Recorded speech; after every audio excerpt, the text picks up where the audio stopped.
నమస్తే శ్రీధర్ గారు. నమస్తే అండి. శ్రీధర్ గారు, పవర్ ఆఫ్ పాజిటివ్ థింకింగ్ అంటే మీలాంటి వాళ్ళ దగ్గర అది బాగా దొరికే సబ్జెక్ట్. మేబీ మీరు ఎక్కువ ఫాలో అవుతూ ఉంటారు కదా! దానివల్ల అనుకుంటా. మేబీ పాజిటివ్ థింకింగ్ వల్ల కూడా సక్సెస్ అవ్వడం చాలా ఈజీ ఏమో అని చెప్పి అనిపిస్తూ ఉంటది మిమ్మల్ని చూసినప్పుడు. మీరు చెప్పండి, what is the power of positive thinking? వాస్తవంగా పాజిటివ్‌గా ఉండాలని పీపుల్ కోరుకుంటారు గానీ, హ్మ్. అది బలంగా ఉండాలని కోరుకోవడం యాక్చువల్లీ అక్కడది ఈ కాన్సెప్ట్‌ని అర్థం చేసుకోవడంలో చాలామంది మిస్టేక్ అవుతున్నారండి. ఎలాగంటే, ఈ మూమెంట్‌కే ఫర్ ఎగ్జాంపుల్ ఏదో బయట ఏదో సంఘటన జరుగుతుంది. హ్మ్. నచ్చని విషయం జరుగుతుంది. మనకు నచ్చని విధంగా వర్షం పడిద్ది. మనకు నచ్చని విధంగా మనకు నచ్చని ఫుడ్ దొరికిద్ది. మనకు నచ్చనియి చాలా జరుగుతా ఉంటాయి. సో, మన ఫ్రెండ్ అనుకున్న వ్యక్తి మనకు నచ్చని విధంగా ప్రవర్తిస్తారు. హ్మ్. ఇలాగ అన్ని రకాలుగా కూడా ఈరోజు సంథింగ్ ఏదో ఎక్కడో డబ్బులు రావాల్సి ఉంటే ఈరోజు డబ్బులు రాలేదు అనుకోండి. ఇలా ఇయన్నీ కూడా నెగెటివ్ విషయాలు జరిగినియి అనుకోండి. హ్మ్. అంటే నెగెటివ్ ఎందుకయినియి అవి? అవి వాటి పాటికి అవి జరిగినియి. కానీ అవి మనకు రుచించలేదు కాబట్టి అవి నెగెటివ్ అయినియి. ఓకే. హ్మ్. నెగెటివ్ అనేది ఎక్కడొచ్చింది? ఇది పాజిటివా? ఇది నెగెటివ్ అనేది ఎక్కడి నుంచి వచ్చిందంటే గనక, హ్మ్. ఫ్రెండ్‌ని ఈ విధంగా ప్రవర్తిస్తే అతను నాకు పాజిటివ్ అనుకున్నా. అతను దానికి భిన్నంగా ప్రవర్తించాడు. ఇప్పుడు నేను అతన్ని నెగెటివ్ ఏంటి ఇతని ఎక్స్‌పెక్టేషన్‌కి భిన్నంగా ప్రవర్తించాడని నెగెటివ్ అనుకుంటున్నా. హ్మ్. ఓకే. సో, ఏమైంది? బయట ఒక సంఘటన జరిగింది. హ్మ్. అంటే నా కళ్ళతో అతను ప్రవర్తించడం చూశాను. నా చెవులతో అతను మాట్లాడటం విన్నాను.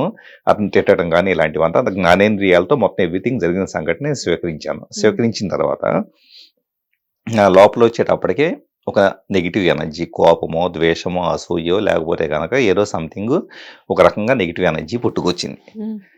పుట్టుకొచ్చిన తర్వాత the power of positive thinking ఇలాంటి కొన్ని పుస్తకాలు చదివో లేకపోతే గనక రకరకాల సంథింగ్ ఇంటర్నెట్‌లో వెతికి పట్టుకునో టెక్నిక్‌లు చూసేసి పీపుల్ ఏం చేస్తారు? లేదు ఈ సంఘటన నుంచి ఉన్నదాన్ని యాజ్ ఇట్ ఈస్‌గా చెరిపేసేసి నా చిన్నప్పుడు జరిగినియి, అయి జరిగినియి ఇయన్నీ గుర్తు తెచ్చేసుకొని దీని మీద ఓవర్ రైట్ చేద్దాము. పాజిటివ్‌గా ఆలోచిద్దాం అని చెప్పేసని జస్ట్ ప్యాచీ చేయడానికి ట్రై చేస్తారు. ఓకే. సో, ప్యాచప్ చేయడానికి ట్రై చేసినప్పుడు ఏమవుతుందంటే, ఇక్కడ జరిగిందొచ్చి నెగెటివ్. హ్మ్. సో, అండర్ లేయర్స్ గుర్తుపెట్టుకుంటే ఒక లేయర్‌లో వచ్చేటప్పటికి నెగెటివ్ విషయం అనేది సబ్‌కాన్షియస్ మైండ్‌లో ఉంది. హ్మ్. కాన్షియస్‌గా వచ్చేటప్పుడు దాని మీద పాజిటివ్ విషయాన్ని అతికించాలని చూస్తున్నారు. హ్మ్. సబ్ కాన్షియస్ కన్నా సబ్‌కాన్షియస్ అనేది బలంగా ఉంటుంది. ఓకే. సో, మీరు ఎంత ప్రయత్నించినా కూడా దీన్ని దాటలేరు. హ్మ్. సో, ఇప్పుడేం చేయాలి?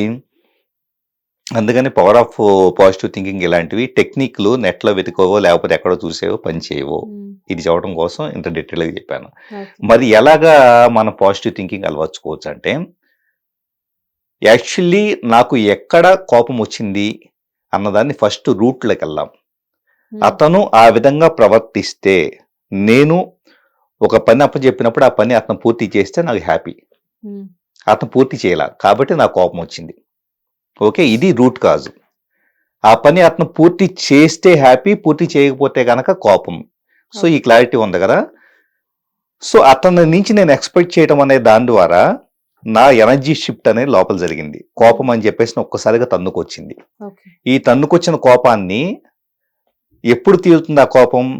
నేను అతని మీద అరిస్తేనో, లేదా అతను నాకు తగ్గట్లుగా మళ్ళా పని చేస్తేనో అప్పుడే తీరుతుంది. హ్మ్. అంటే ఆ సిట్యుయేషన్ మొత్తాన్ని నేను సరిచేయాలని చూస్తూ అది సరికాకపోయేటప్పుడు కోపాన్ని చూపిస్తున్నా.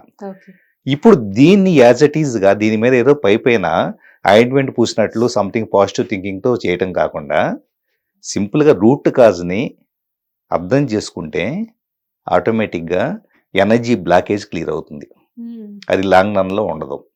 అది ఎలాగంటే, జస్ట్ అతను మీద మీరు పెట్టుకున్న ఎక్స్‌పెక్టేషన్ అప్పుడు కోపం వచ్చింది కదా! దాన్ని యాజ్ ఇట్ ఈజ్ ఇమాజిన్ చేసుకోండి. హ్మ్.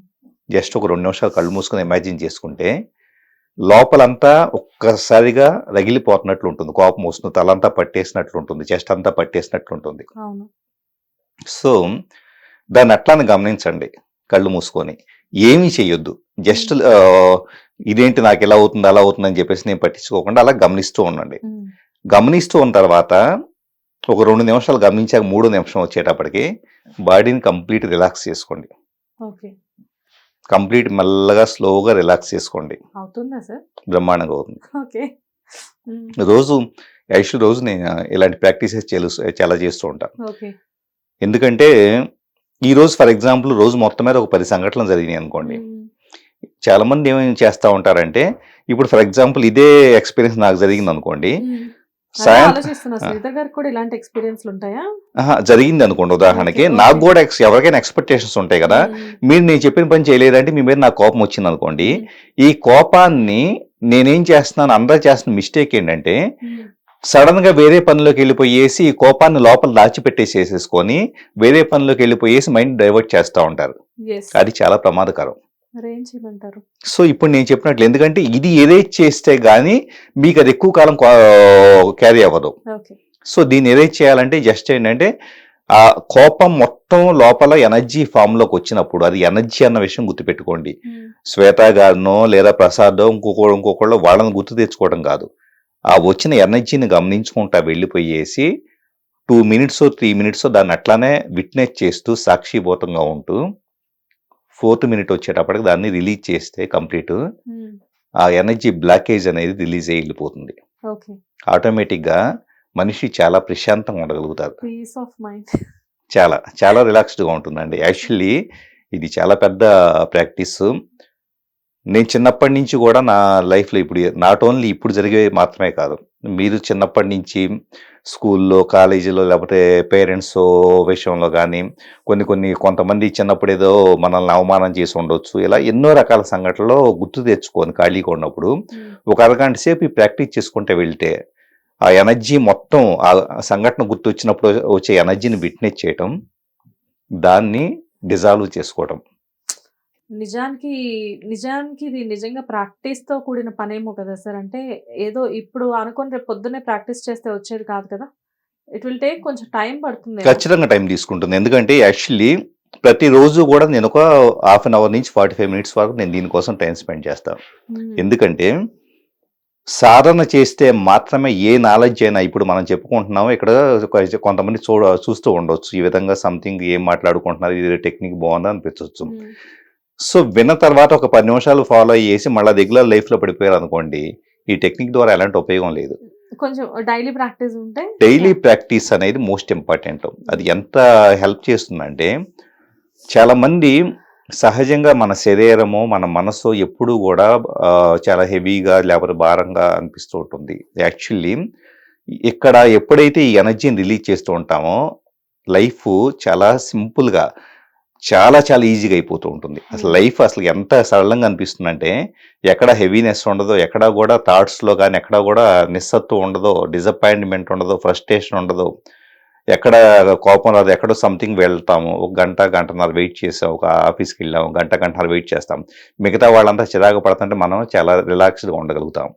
ఎందుకంటే ఇవంతా కూడా ఈ లోపల దాచిపెట్టుకున్న వాటి వల్ల వచ్చే ఫ్రస్ట్రేషన్స్ ఈ క్లియర్ చేసుకుంటూ వచ్చాం అనుకోండి, ఆటోమేటిక్గా మైండ్ రిలీజ్ అయిపోతుంది, హ్యాపీ అవుతుంది. సూపర్. నిజంగానే సరే, ఇప్పుడు మీరు చెప్తుంటే నేను కూడా ఊహించుకుంటూ ఉన్నారు పొద్దున్నే లేచి ప్రాక్టీస్ చేయాలి అని చెప్పి. మేబీ నిజంగానే సాధన అనేది డెఫినెట్గా చాలా మందికి అవసరం. మీరు చెప్పినట్టు ఈ టిప్ ఫాలో అవ్వాలి అంటే it will take some time. కాకపోతే వన్స్ దీనికి మనం అలవాటు పడ్డాము అంటే కనుక మేబీ తిరగలేదేమో అనిపిస్తుంది. కరెక్ట్ అండి. 100% ప్రాక్టీస్ చేసుకుంటా వెళ్తే ప్రతి ఒక్కళ్ళు ప్రాక్టీస్ చేయండి. జస్ట్ ఒక 10 daysలోనే చాలా మైండ్ బాడీ చాలా లైట్ అయిపోతాయండి. సో మీరు చెప్పినట్లే ఫ్రమ్ టుమారో ఆన్వర్డ్స్ నేనైతే ప్రాక్టీస్ చేస్తాను. అండ్ వీడియో చూసిన తర్వాత ఎంతమంది ప్రాక్టీస్ చేస్తారో అన్నది వాళ్ళే కింద కామెంట్స్ చేస్తారు. Anyways thank you so much sir. Hit TV app ని డౌన్లోడ్ చేసుకోండి. ఇందులో short news, live news, entertainment movies అన్ని అవైలబుల్ గా ఉన్నాయి. Please download hit TV app. Hit TV app ని ఫ్రీగా డౌన్లోడ్ చేసుకోండి.